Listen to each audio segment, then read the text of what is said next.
I think a lot of Chinese women are now basically deciding that a foreign guy may actually share my values, the values which say that I can have what I want in the way of career and family and personal achievement and financial stability, etc., for myself personally, and still find a life partner who will support and nurture that.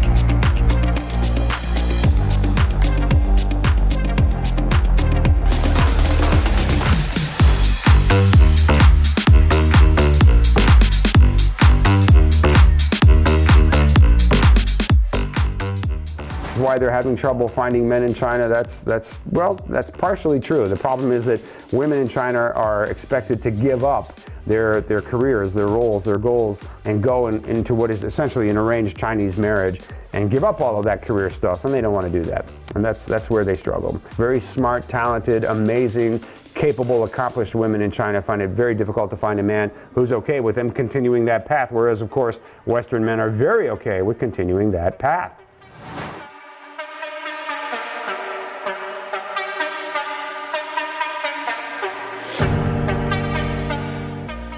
You can see the paradox, right? You can see that Chinese women are now thriving on a level that they've not previously been able to achieve. And yet, in the middle of all of this, they're still surrounded by 34 million more Chinese men than Chinese women. Isn't that remarkable, guys? We talk a lot about the population disparity in places like Russia, where the women outnumber the men by 13, 14, 15 million or so, according to some estimates. Here in China, you have 34 million more men than women in China. And yet, a lot of men in China will chronically undermarry, meaning they want to marry women who haven't achieved the kinds of financial status, professional status, and independence that Chinese men have achieved. They want to marry below them or beneath them economically and financially and such. So this is something that's very, very important to Chinese men, and it's driven by some of the chauvinistic messages that are put out by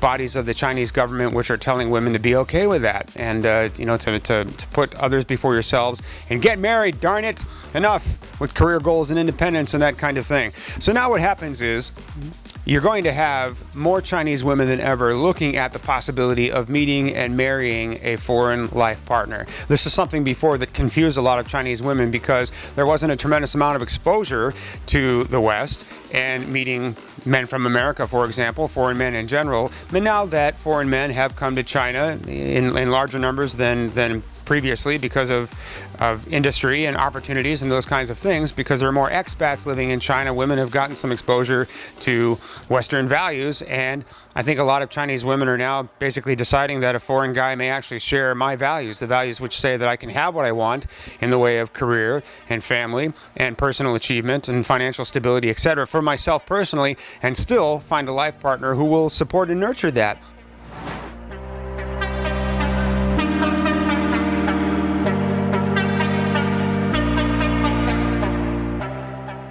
For those of you who have an interest in the beautiful women of China, the many, many, many beautiful women of China who struggle to find a life partner, you should, and just use the search engine and check out the many, many profiles that we have of these incredible women. What's also nice about the women from China, a great number of them are obviously in that so-called Shangnu category. They're 29, 30 and older. So a lot of you guys who have told us you're interested in meeting women in their 30s, maybe women in their 40s, you'll find some incredibly beautiful women in that age bracket in China, in Shenzhen and in Chongqing. Keep in mind, guys, that I think we're one of the last companies out there that does romance tours to China.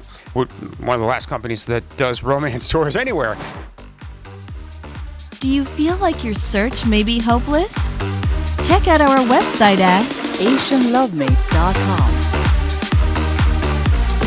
If you enjoyed this video, be sure to give us a thumbs up and subscribe to our channel. Then click on the notice bell to get notified every time we add something new.